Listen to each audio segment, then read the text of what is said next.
We're ready. We're ready. Okay, Yes, good sir. morning, Chairman. Mr. Chairman, the committee members, Art Acevedo, ACEVEDO, Chief of Police in Houston, and prior to that, I was here for 9.5 years in Austin, and it's great to be back here with you all. Mayor Turner wanted to come and actually testify today as well, but he's off in China trying to bring some business to the great city of Houston. He wanted me to send his regards to you, Mr. Chairman, and everybody on the committee. It's really an honor to be here, and I want to just first of all and foremost thank you for Chairman Cook for always being such a champion for traditional values in terms of the party of Lincoln. I think that your positions on many critical issues are really traditional positions and in line with long-held values, and I share them with you, so thanks for your leadership. And hate the thought of you ever leaving here. We have to follow you. Let me start off first of all, decisions that we make in terms of public safety bills are bills that are packaged and tried and packaged by members of the legislature as public safety bills, such as SB4, which had very little to do with public safety. And as I previously testified, it's actually Senate Bill 4 is a bill that was promoted as a public safety bill. It was completely counterintuitive and counter to good public policy as it relates to public safety, which in turn has a negative impact, economic impact on our state. One of the things that was not in my written testimony that I provided earlier to this committee, or that I could provide earlier today, is the fact that at the time one of the concerns that we had, or that I personally had, was the fact that as people go into the shadows, not only do they have a public safety impact, also has an economic impact. And what we've noticed in Houston, and I kind of brought it up to the governor the other day, and who's somebody I really highly respect, is the fact that I had 550 of my employees that while Harvey was devastating a great part of Houston and a great part of our state and adjacent states, we had about 550 employees whose homes were impacted. And just like we were afraid, what's happened to them is a lot of them can't even find people to do the work. So it's really it's slowing our economic progress, it's slowing our recovery, and it's impacting real families, not to mention the cost. But Senate Bill 4 did in fact lead to the perception that certain segments of the community should not trust law enforcement for fear of deportation, for fear that police officers have become ICE agents. Whether the perception is accurate or not, it is detrimental to community policing. It's detrimental to the relationship that we have relied on for many, many, many decades in terms of the concepts of community policing and what I call relational policing, which is about relationships. It's really pushed people back into the dark. It has created a class, to a great extent, of residents, community members that are victims that won't come forward regardless of what the actual bill says because of the perception. And what's happened to us is that we have seen an increase of people not reporting crime.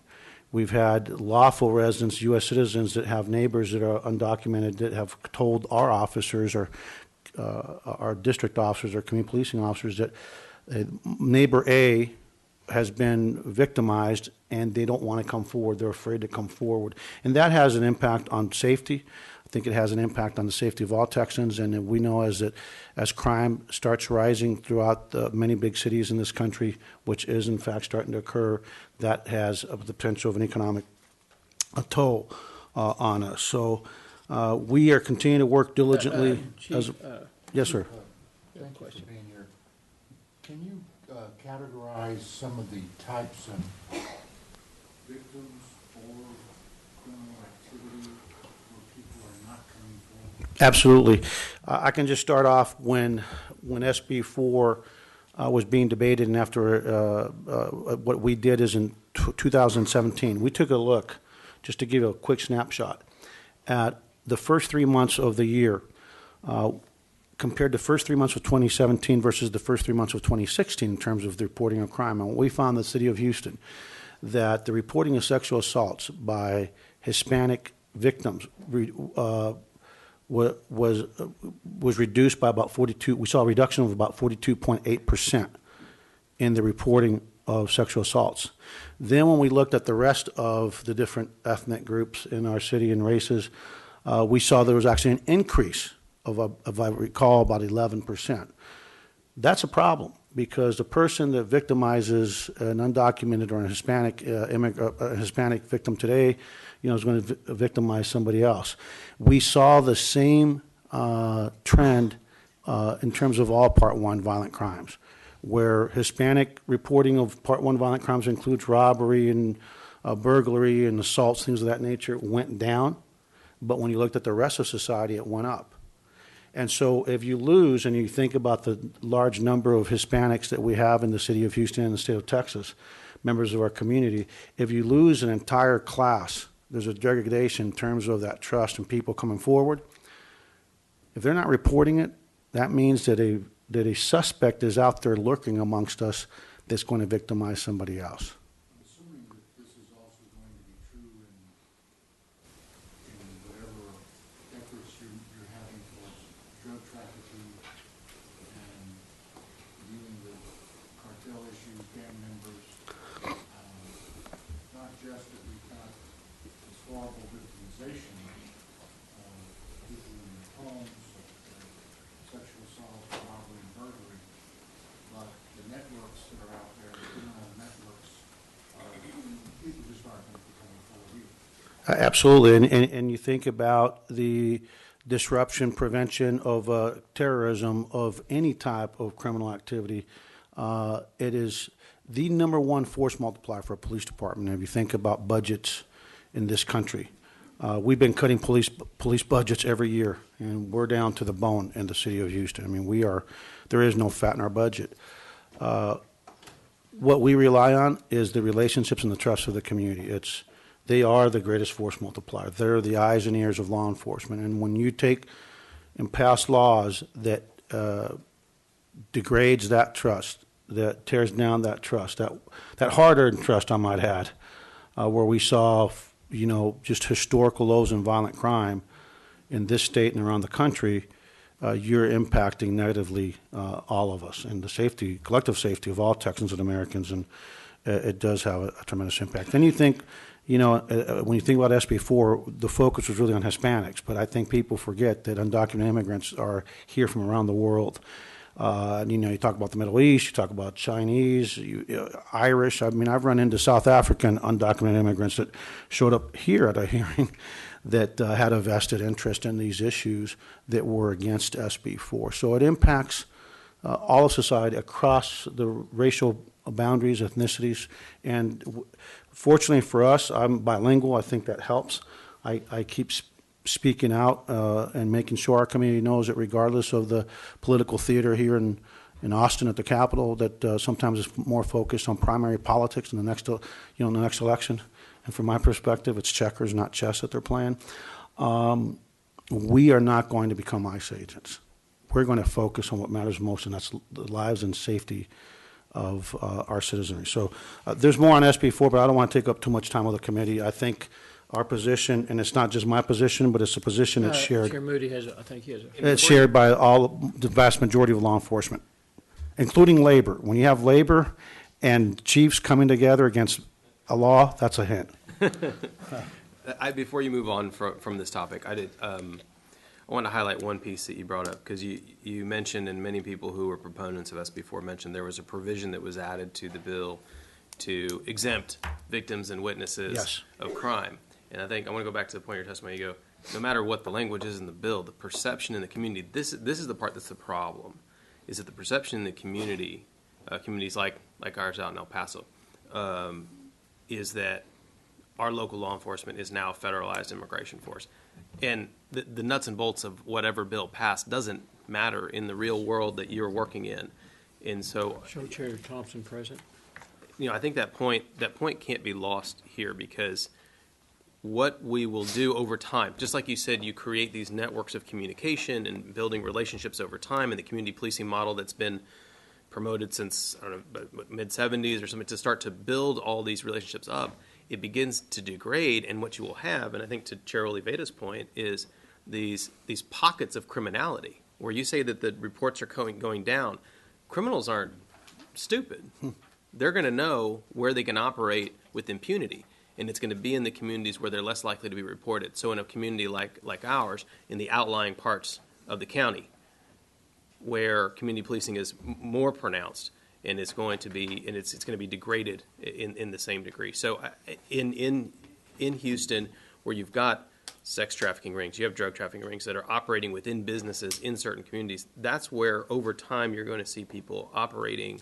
They will find places to operate where they know or have some confidence that that community is not going to report them, and not maybe even if the individual themselves is undocumented, they know someone that is. Yeah, and remember, you nailed it. First of all, perception is reality. You know, you can talk about no one's reading the law. All they know is that I'm an immigrant and this is against me.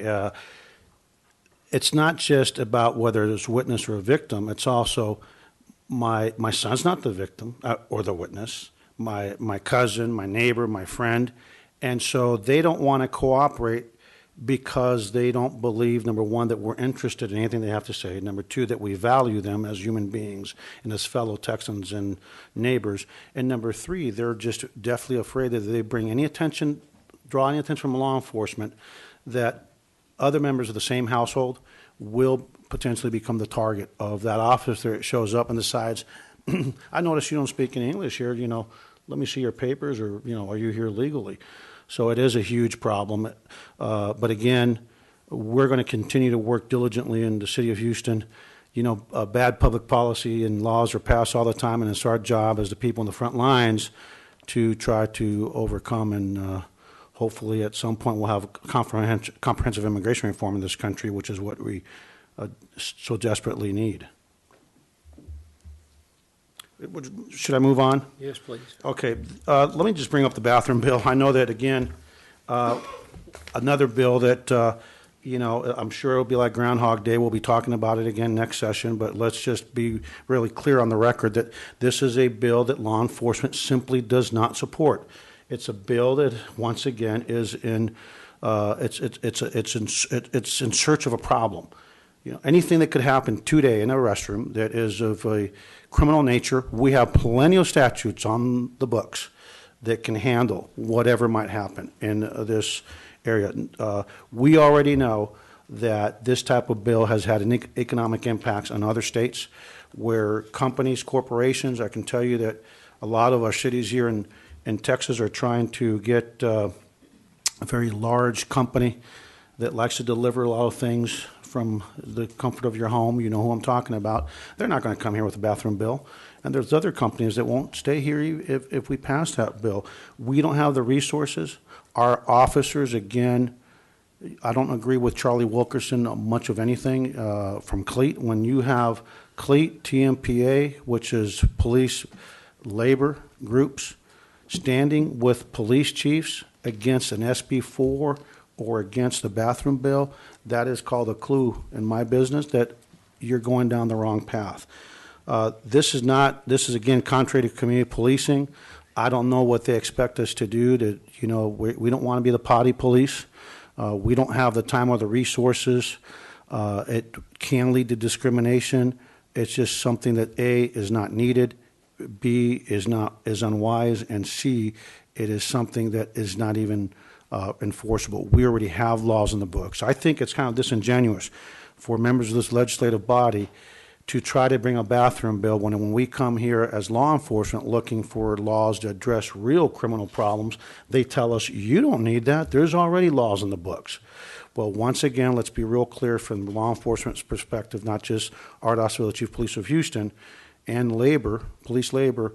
We have plenty of laws on the books to deal with any criminal offense that may occur in a restroom. All this bill does is codify the potential to paint people with very broad brushes and invite folks to discriminate against a class of our And once neighbors again, and friends. from your years in law enforcement, would this make the public at all safer than they are right now today? Absolutely not. Tell me one crime that might occur, that could occur in a bathroom right now that we can't address with an existing statute. Unless you can articulate to me a crime that may occur in a bathroom that we don't have an existing statute, then there is no need for another law. All this is an attempt, once again, political theater by certain members of this legislative body to placate a very small percentage of Texans, contrary to the desires and the best interest of the vast majority of Texans. And again, it's political theater based on too many safe districts, if you ask me, but that, I'm getting a little too political, so I'll move And on. once again, enforceability, It's not enforceable. And again, I don't, we Yes, have to Chair prioritize our Thompson, calls. We cannot, when I have shootings Chief, dropping, we won't be able to Chief. do all these calls. can Chair Thompson have a Yes, ma'am. question for you? Let me ask you something. How many incidents have you encountered that involved problems with the bathroom situation? When we had our press conference last session, when we had our press conference last session, we had San Antonio, Dallas, Austin, Houston. We went through our databases, all of us. We couldn't find a single call of an incident in a bathroom. So again, it's a solution in search of a problem that is non-existent, and it's something that's just going to create a lot of economic pain for the people of Texas and slow down our economic engine.